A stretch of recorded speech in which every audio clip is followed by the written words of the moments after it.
The Center for Educational Media and the College of Education at Middle Tennessee State University are proud to offer professional development to K-12 educators in Tennessee through our online video library. These videos are aligned with standards set by the Tennessee Department of Education. For more professional development videos, check out our website at cem.mtsu.edu.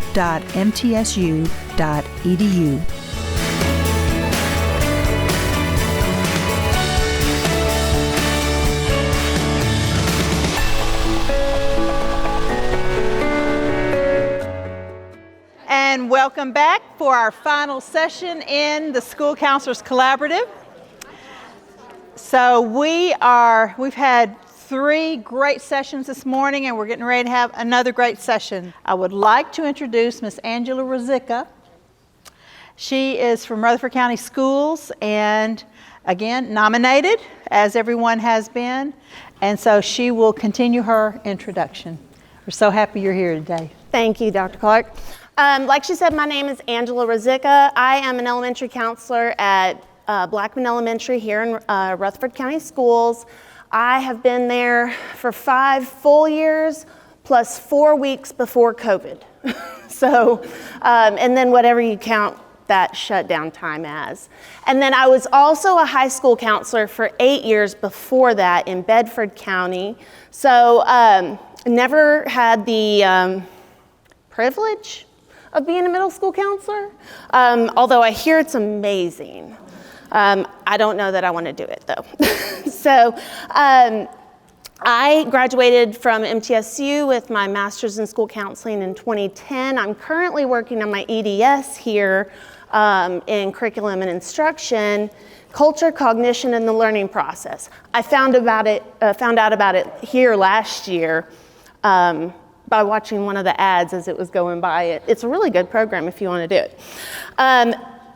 But what I am here today to talk about is classroom respect agreements. And these can be done in lieu of classroom rules or in addition to classroom rules. And I'm going to explain why instead of in a little bit. So we're going to learn what they are. We're going to learn how to do one, because that's why you've got the handouts, because we're actually going to do a little bit together. We're also going to learn about the basics of brain science, neuroscience. And being school counselors, we know a lot of this stuff, about emotion regulation and learning and memory. But my purpose in teaching you this and giving this presentation is for you to be able to take it back to your faculties and give this information to them. Because really, I want you to not have to do more work, because we already do enough, right? So, and then also we're going to talk about community building through routines and different practices. So we are going to learn what those respect agreements are, how to facilitate the creation of them, learning why relationships are so important to building community and classroom management. And then probably won't get completely around to facilitating classroom circles. We'll touch on it very briefly.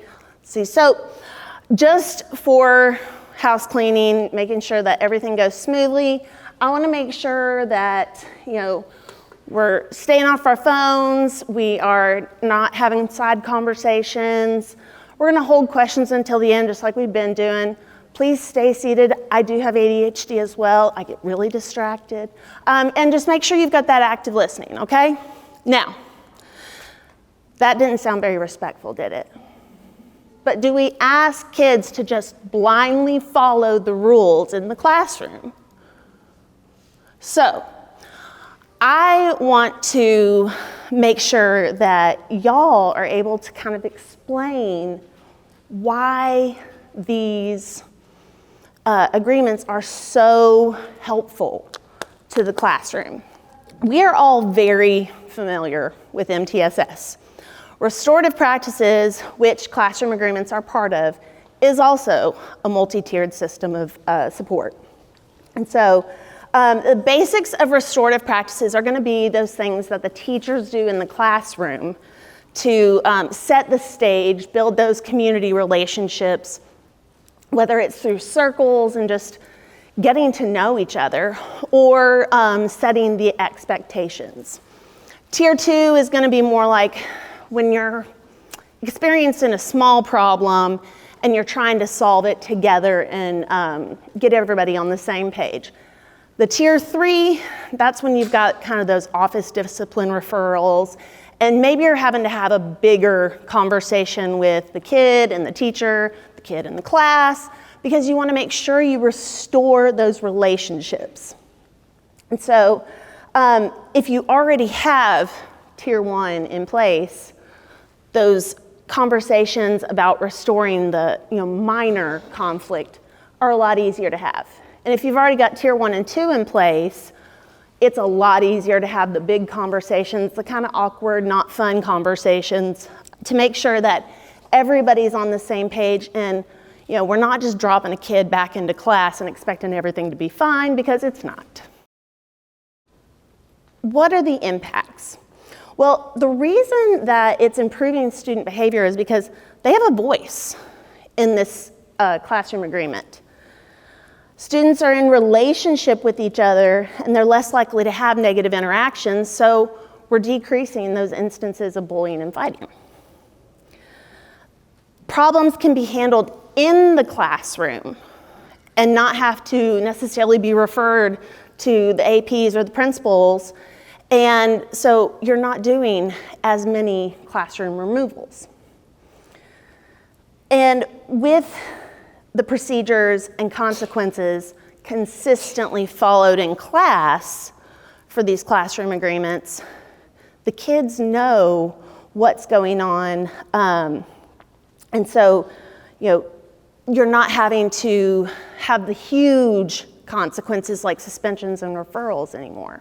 Not to say they won't happen, but I know my AP kind of harped on it last year, where there's specific policies in place where you have to do a certain infraction to get suspended or expelled, and there's very few. And so really it does come down to handling these things in the classroom. Decreasing disciplinary disparities.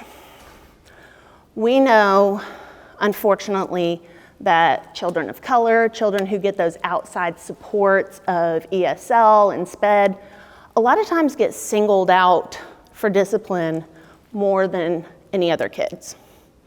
And we know that's not okay because it's not representative of what's going on. And so by having the consistent procedures and consequences, you are making sure that you are treating every student equally, so that we're not singling out students. It improves attendance because the kids actually want to come to school. They feel like they belong. They have a community. And so it improves the climate, it improves the relationships, and not just students to students, but students to teacher, and among classes, and between classes.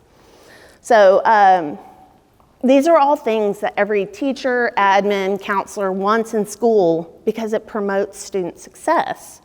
So we want to make sure that we, as the relationship experts in the building, that we are able to take this to them and help them help themselves.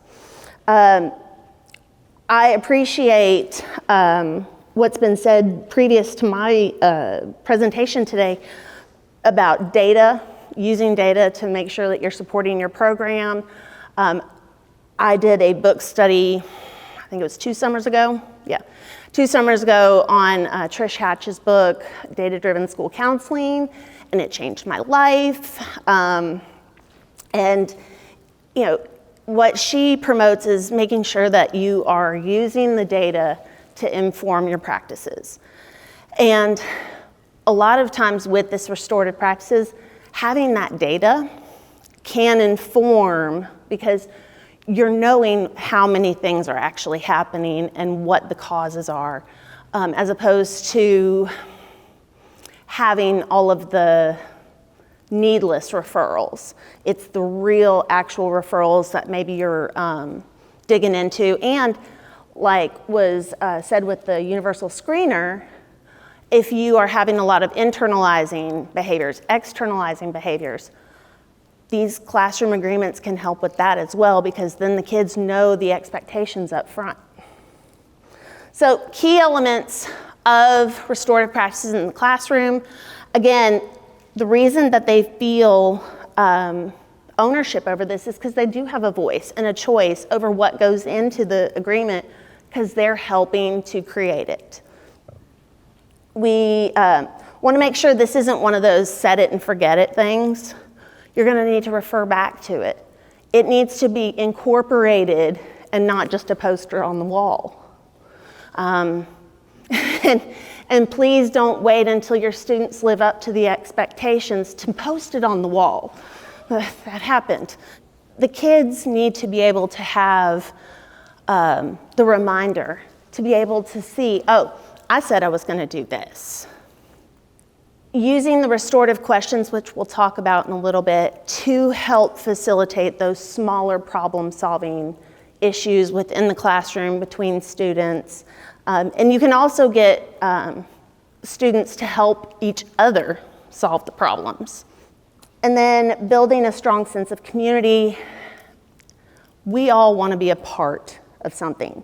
And I'm going to talk about Maslow in a little bit, because yes, we all know about Maslow, but not everybody does, and it's not common sense to some people. And so I want to make sure that when you do take this information back to your faculties and teachers, that you're able to say, this is why it's important. So the respect agreements focus on safety, because the kids get to say how they want to be treated. So they get to say, I don't want somebody to touch me. They get to feel safe. They get to advocate for themselves. They feel supported because everybody gets a voice. They feel heard. They feel valued because when we are creating this, everybody's input is respected. There are no bad inputs, okay? Accountability. They have ownership over the rules. Relationships, it's centered around how we treat each other. So we want to make sure that they know how each other wants to be treated. And then restoration. We are pack animals. Our natural instinct is to be in relationship. And when we are not and things are weird, we don't like it. So our natural inclination is to restore and be together with our group. So what does it do? It has influences over all of those different things. How the students treat each other, how the students treat the teacher, how the students treat the environment, classroom, school, whichever you want to call it, and how the teacher treats the students. But why not just have rules?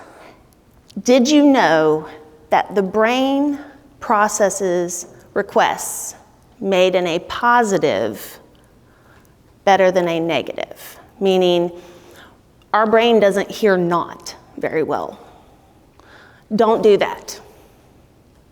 How many times have we said that? Versus stop. Don't run. Walk.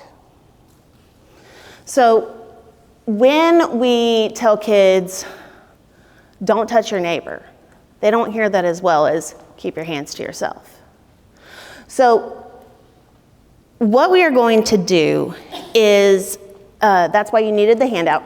So you've got the questions there of why the different questions that are needed. The first one is students respecting students, and these are like guiding questions, okay? So what bothers you about how others treat you? Kind of want to have that in your brain, thinking, why do I not like other people? I don't like it when other people touch me. So how do I want others to treat me? I want them to keep their hands to themselves. Students respecting teacher. How do you think your teacher wants to be treated? Why? And the why is really important on that one, because then the teacher gets to say, well, I don't like you to be in my space because then I feel really uncomfortable and I can't think. And so I can't, teach as well when I'm uncomfortable. Teachers respecting students, what bothers you most about how adults treat you?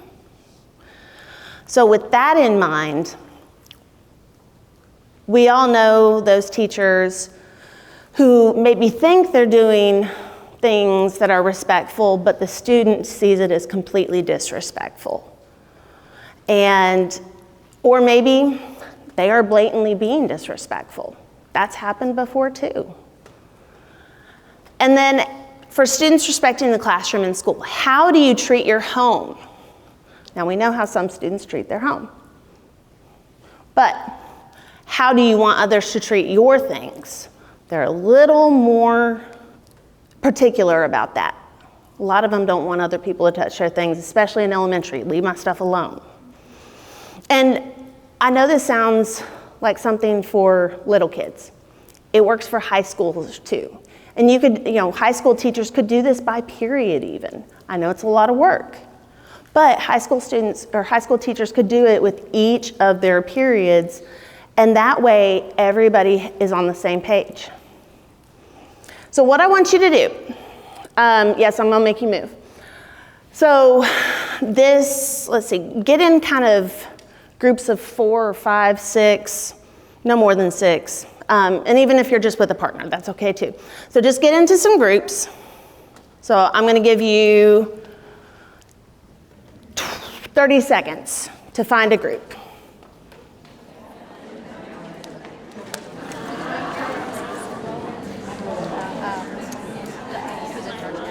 All right, find a seat in 5, 4, 3, 2, 1.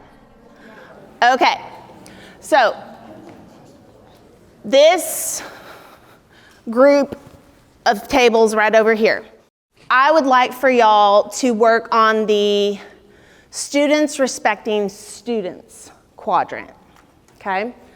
And I'll give you instructions in just a second on more. And this one in the middle, I want y'all to work on students respecting the teacher.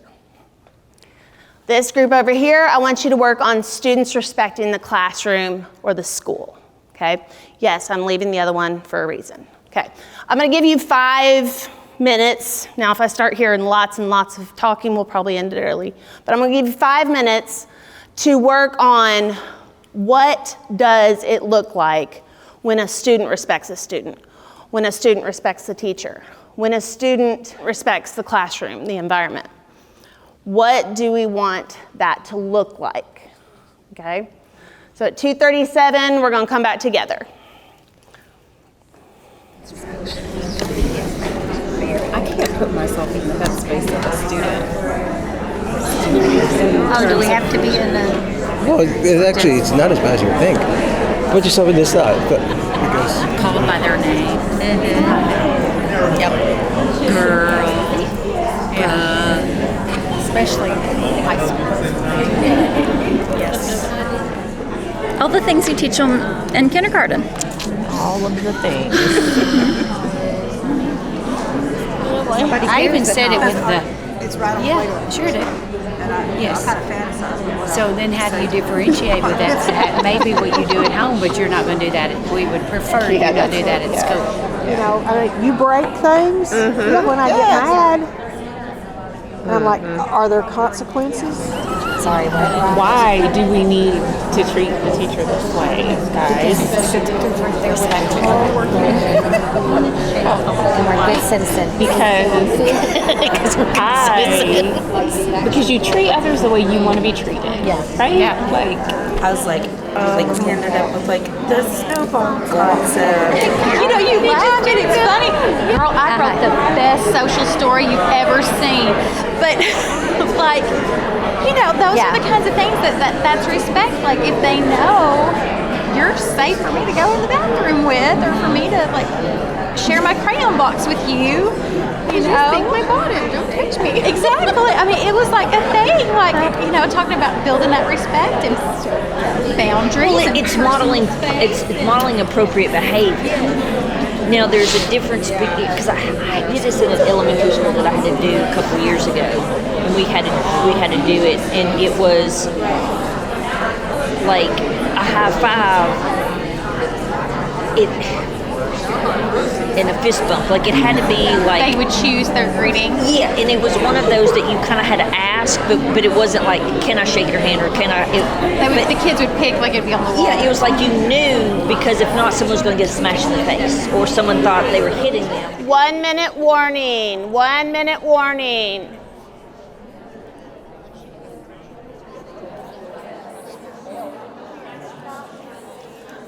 I need you back in 5, 4, 3, 2, 1. All right, so I'm going to start over here on this side. Students respecting students. So what are some of the things that y'all's group came up with? What does students respecting students look like? Respect. Respect. Including, they want to be included. Including others, okay. And safety, understanding what safety means. Okay. And so when we are respecting people, what we'll want to do with kids is say, what does that look like? What does being safe look like? So we want to get specific because they need to know what to do. Exactly. We know it's easy to say, don't do this, but what do we want them to do? Okay. Couple more answers over in this student respecting student. Sarah. We said using kind words, listening and considering others' ideas, and stop means stop. So if someone asks you to stop doing something, you stop. All right. One that we kind of hit on was the bridging the cultural, social gaps that are in the respect of dependent on the students and stuff like that, but also the generational. I mean, different time periods, different forms of respect is making sure that we teach what is respectful at one time may not be considered so nonchalant today, but it still belongs to that person. Yeah, and that is one thing that we'll get into in just a little bit, because what respect looks like to an elementary kid is different to middle school, to high school, to us. So a couple more on this side. All right. We said using an appropriate tone of voice when expressing feelings and making requests, and then also teaching the students to accept a request. If someone says, stop looking at me, kind of like she said, stop means stop. Yeah. So, you know, if you were to do this or help a teacher do this with a classroom, have those students be specific about what it looks like when they are being respected by another student. All right, this middle section, students respecting the teacher. So what do we think adults want us to do that shows respect? And we'll talk about this in a second, that this one, the kids actually don't get a lot of input on, because this is what the teacher is saying, this is how I want you to treat me. But that's why the why is really important, because the kids get to understand why the teacher doesn't want them behind her desk. So what's one thing that y'all wrote down about students respecting the teacher? We put down being engaged. So like if we ask a question, we would like to have someone give an answer. Even if they, you know, they all have an answer, they might be engaged. But for me, I like to hear them say something back to me. Yeah, and making sure that you are defining what engaged looks like. You know, for my elementary people, that means I want you to listen to me with your eyes, ears, mouth, and brain. My elementary people understand what that means. My high school people, you're like, wait, hold on. But it doesn't make as much sense to the older kids, but the little kids get it. Anybody in this?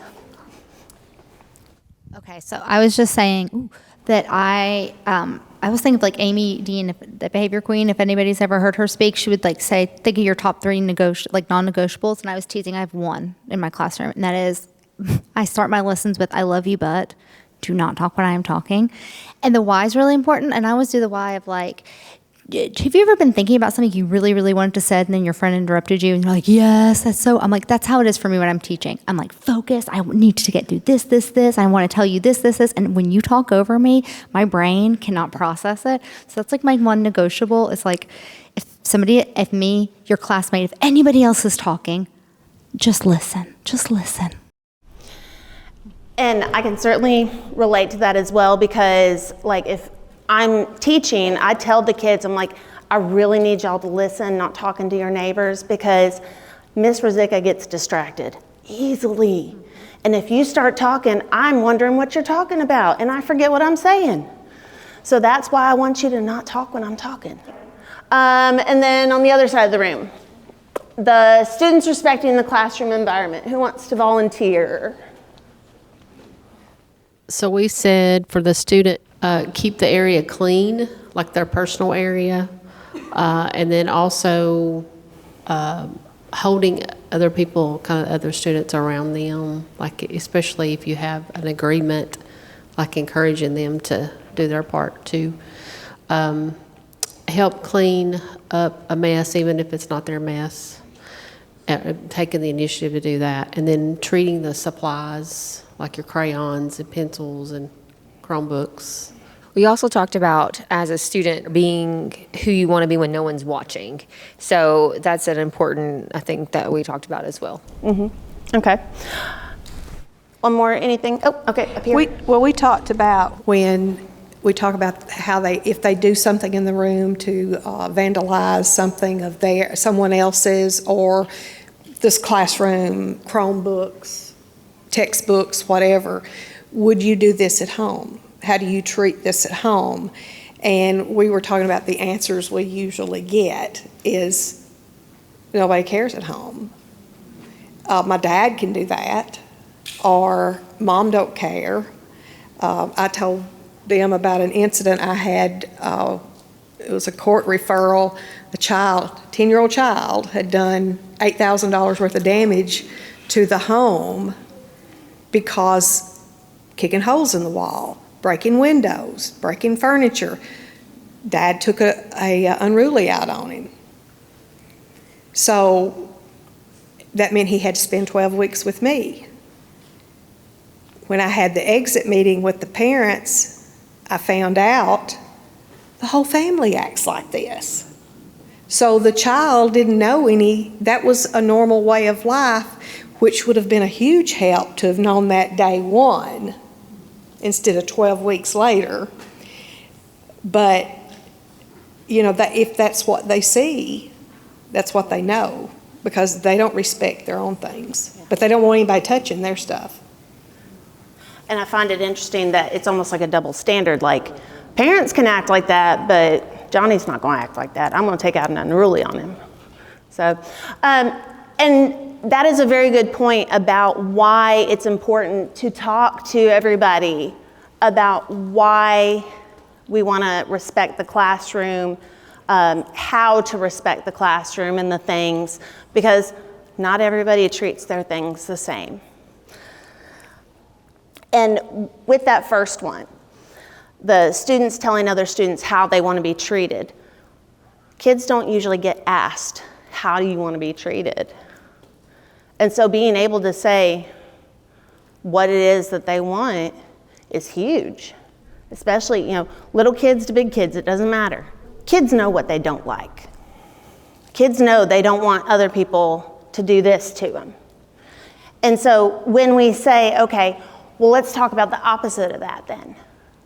If you don't want kids to do this, this probably needs to be something that we have on our respect agreement. And with the younger kids, you're going to have to scaffold this. You're going to have to help them do it together.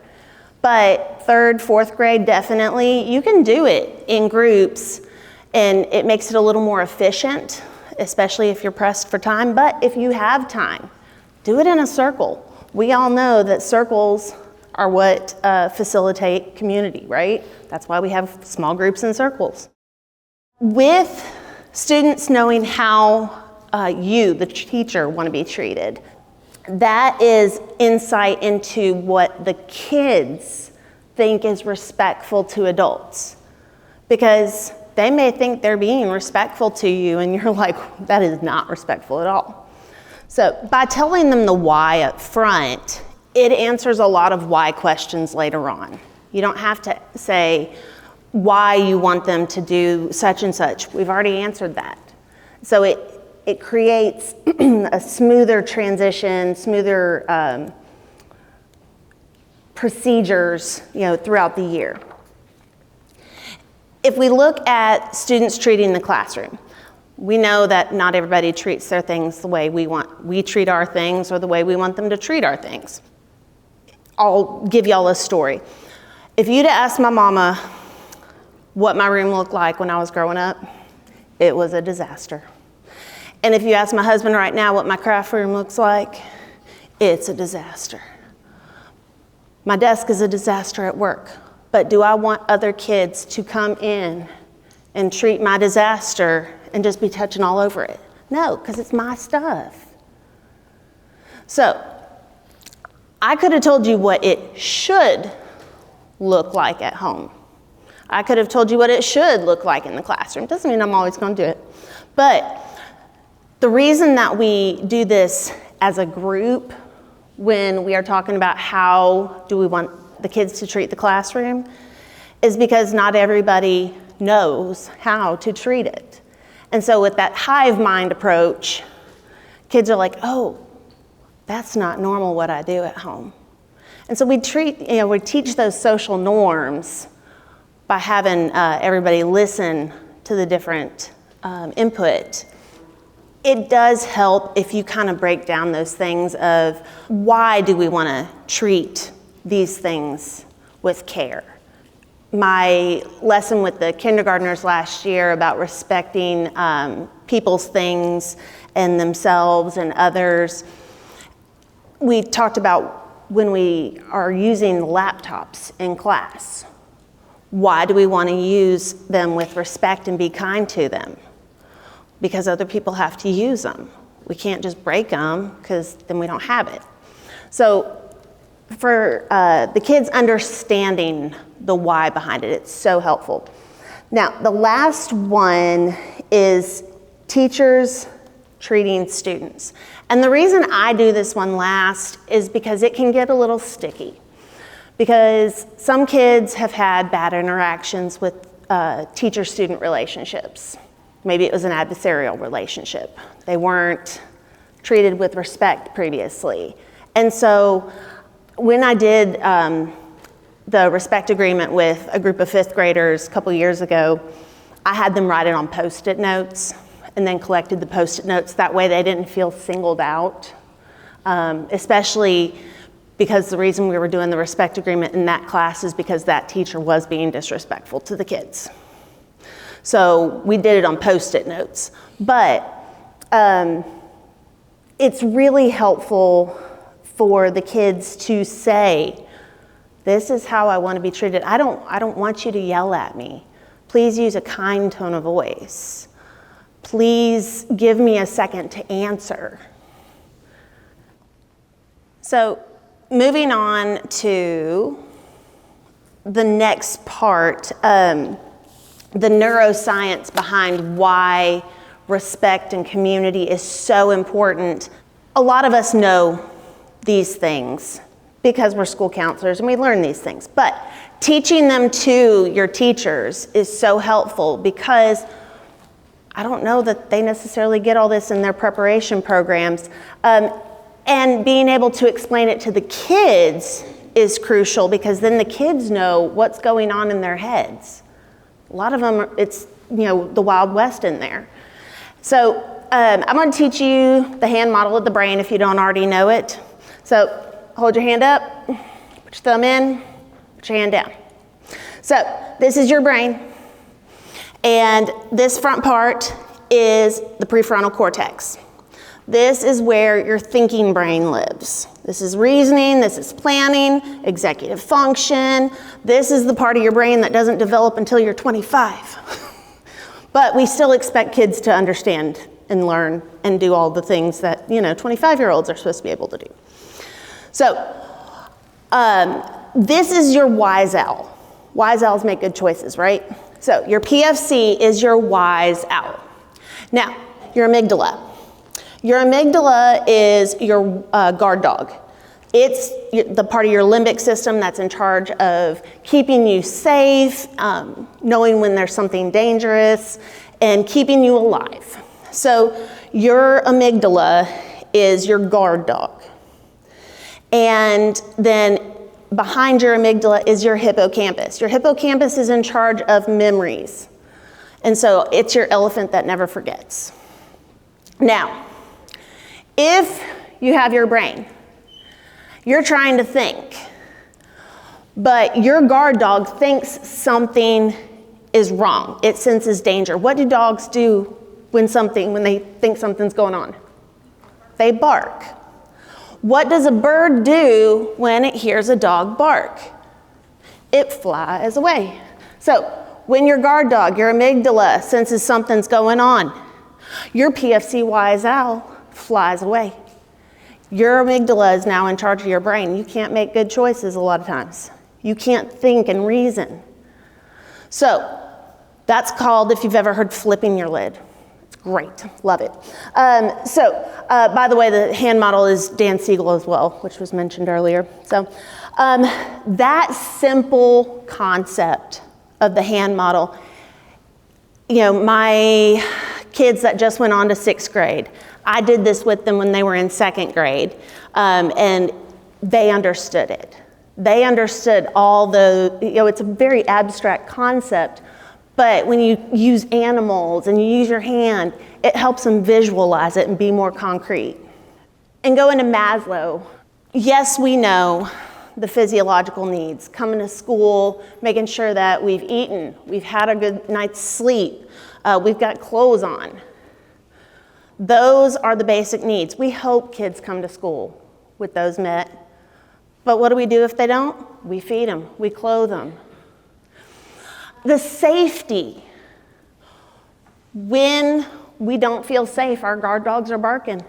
And the thing is, when our guard dog is barking, our PFC can't take that information in that we're learning in class.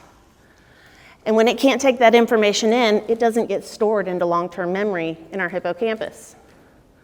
So even if we're halfway paying attention, it's hit or miss if it gets stored, right? Now, also, if we're not feeling safe on the day of the test, and we're trying to bring that memory back up from what we've learned, but our guard dog is barking, our hippocampus and our prefrontal cortex can't talk to each other, can't get that information out, can't show what we know. That's why it's so important for the teachers to understand that if the kids aren't coming to school with these things, these 2 basic needs met, we can't even get to that 3rd one. We're trying to belong. And the belonging is what we're doing this whole thing for, right? So we got to make sure that they understand those. So the social. We want them to feel like they're part of the group. Your class is your community, your family for that year. And so making sure that they feel like they are a part of that class, that family, is so important. Then we can get to self-esteem, because if I feel like I'm part of this, I kind of feel a little bit good about myself. I can do stuff and people are happy about it. They're like, yeah, good job. So I feel good about myself. Then I can get to self-actualization and really start learning.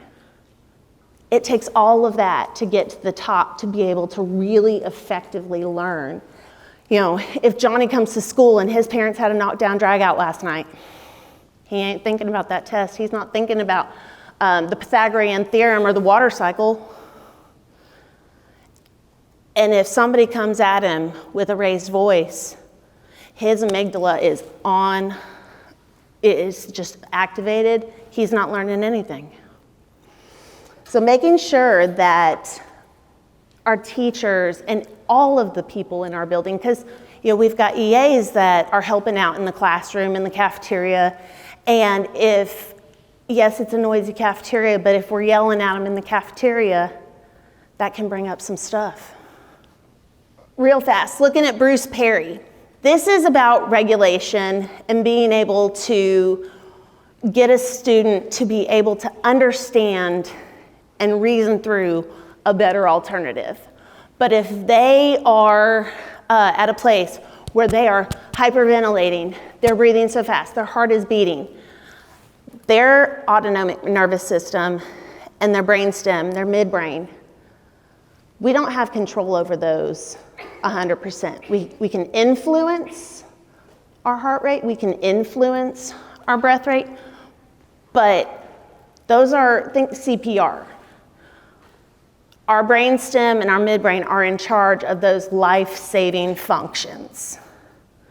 That's why if somebody stops breathing, if somebody's heart stops, we got to help them out because they're going to die otherwise. So our midbrain and our brainstem, we've got to calm them down first before we can even think about reasoning through a problem.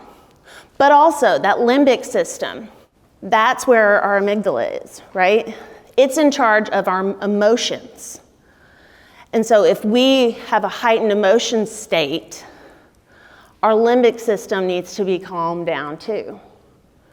So we regulate by helping them with breathing, by helping them bodily, mind relax. Then we relate. Then we could say, I know that Johnny really made you mad when he called you a jerk. I understand how that feels too. I've been called a jerk too, and I know I was so mad about that. I wanted to punch him, but I knew that wasn't going to be a good idea.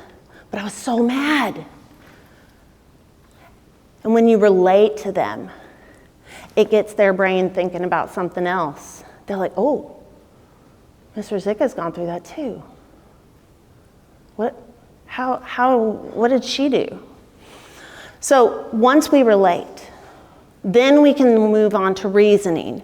We get that PFC involved. We can think and make good choices. That executive functioning, planning, impulse control. That's why if somebody is in a heightened emotional state, they're not necessarily thinking about not punching somebody. So we want to make sure that regardless of the pyramid that we're on, whether it's upside down or right side up, we got to move from the bottom up. We got to work meeting those base needs and then move up to the top to get to the place where we want to be, whether it's learning or reasoning. The other thing, real fast, so your hippocampus is also part of your limbic system. And you're like, wait a second, hold on. That's why it's so important for teachers to be able to connect emotion, especially like prior learning, to what they're teaching, so that the kids connect that, to what they are learning now, and those emotions get stored. And when that emotion happens again, they can remember it better. Sensory memory, it's the same thing. If you incorporate all of the senses, or more of the senses than just reading or hearing, into what they're learning, they're more likely to remember it. So why this matters? We know a safe brain learns better because they're not thinking about what bear is going to get me today. We know a loved brain learns better because they feel like they are part of the group. And a confident brain learns better because they feel good about themselves. It's three separate things up here, but that's kind of a fallacy. It's incorrect. You need them all. You need a safe, loved, and confident brain to fully meet your potential, to learn to your full potential. One more thing I'm going to touch on, and I'm going to fly through this last part. But the reason community building, besides just the respect agreement, is so important is because next to that social part on the Maslow pyramid, if we feel safe, then our social needs for love and belonging come into play. We feel secure when we're part of a tribe we can trust, and we're not worried about rejection or alienation. So we can trust and feel good about the people who are with us, that they're not going to push us away and make us feel yucky. And the easiest way to foster that belonging, that feeling of a sense, is to make sure that we are part of a community. And getting the kids to understand how each other feels, that empathy. And the best way to get empathy is for them to talk to each other, to know each other. Get to know you games are amazing, not just for the beginning of the year icebreakers. You know, talking about stuff before holidays. You know, what does your family do over this break? Maybe their family's got a cool tradition. Maybe they have a different religion, they're not celebrating Christmas. Tell me about it, that's really cool. How do we get kids to talk to each other? By looking at each other, interacting. Circles.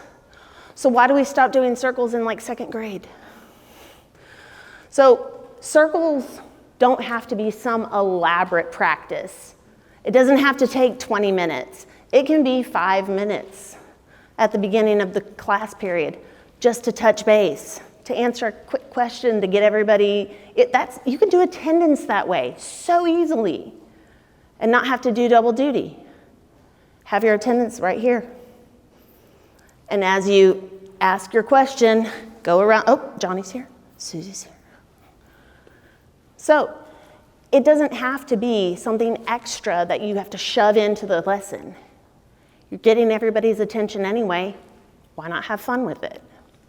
And if you're building the routines of everybody sits, everybody listens, everybody actually looks at who's talking, everybody's waiting for their turn to talk, those expectations are being built in, and don't we want those to be what happens in the classroom anyway?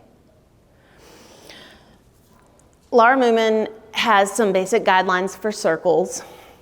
You can internet search this. A talking piece is great. We all know about talking pieces, making sure that the person who's holding whatever it is, it could be a ball, it could be a stick, is the one that everybody's looking at, everybody's listening to, and the only one that's talking. Speaking from the heart, making sure that you're not just saying what you think people want to hear, you're actually saying what you think. Listening from the heart, active listening. You're not waiting, like you're not practicing what you're gonna say and not listening. That goes along with trust that you know what to say. Again, we don't need to rehearse, just listen, and then when it's your turn, say what you gotta say. But just say enough.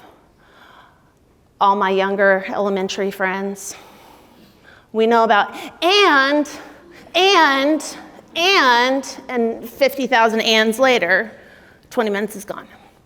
So, restorative questions when an issue comes up in class. These restorative questions can be so helpful to teachers to help the kids solve problems. Because we're not blaming anybody. What did you do?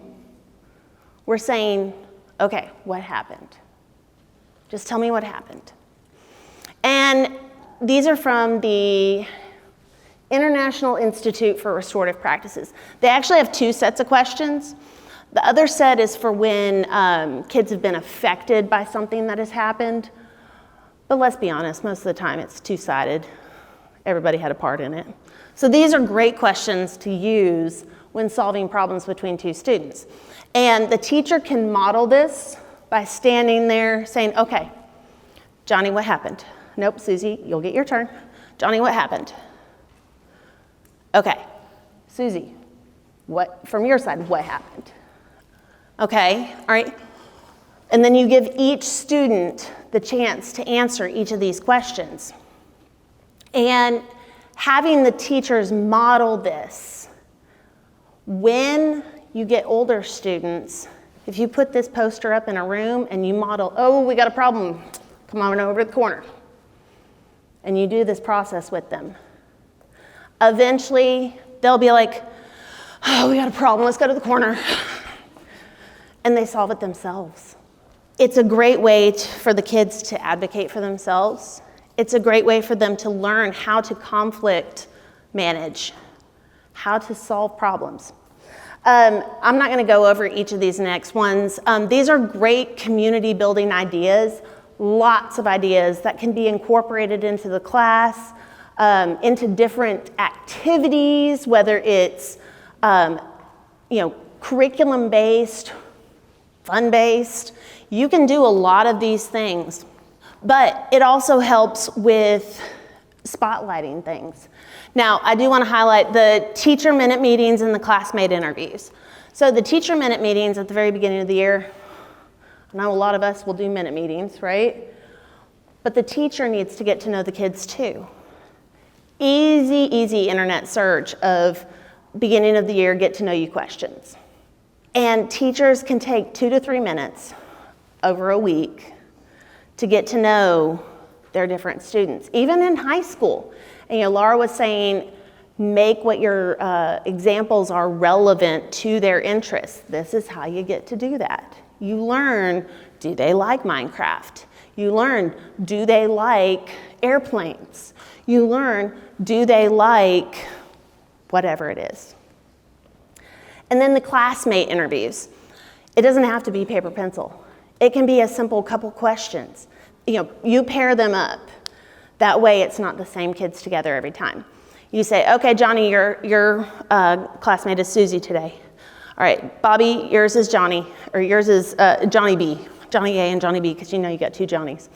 So, and so you rotate the pairs until everybody knows each other in the class.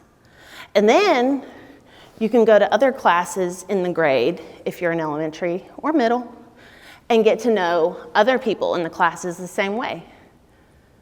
So it really helps build that community, because if you know somebody, it's really hard to call them ugly things. Okay, my family loves dad jokes. We call them groaners when I was growing up, because you go, ugh, because they're so bad. But the more punny they are, the better.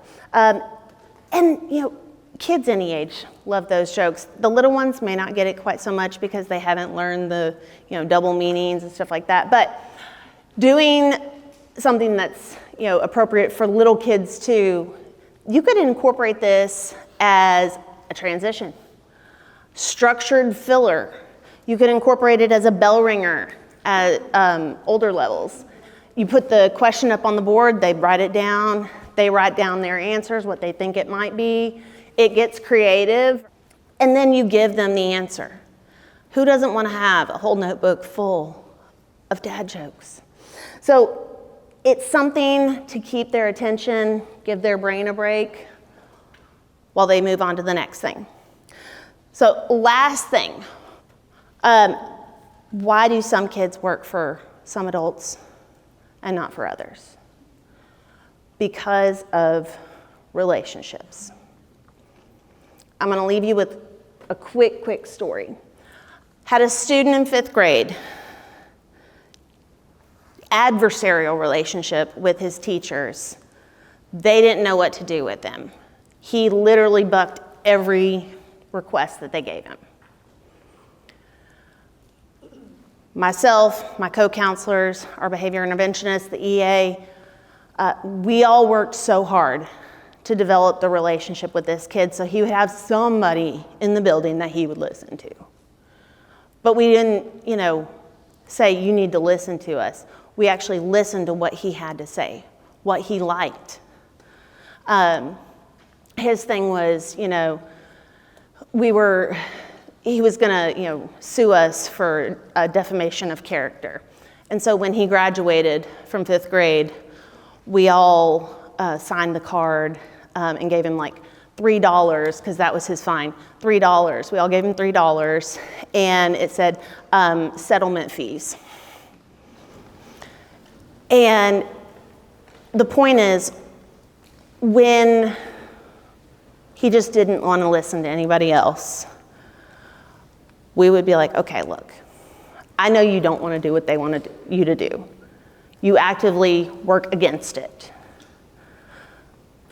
But we need you to be able to do, to have peace in the classroom so that the other kids can learn too, right? I know it's hard. Can you please, if just for us, just do this? And we, without even knowing it, did some body doubling. He would just sit in our office and maybe do some work so that it would get done. Give him a break from that tension in the classroom. So when we communicate, when we build those relationships, it's so important because then the kids feel like we care. And if the teachers that are with them 80-90% of the day do that with them, the kids want to be in that class. So that's why these are so important. Thank you. I know it was a lot. Like my husband says when he's doing some stuff, it's like drinking from a fire hose. If you've got questions later, just send them my way.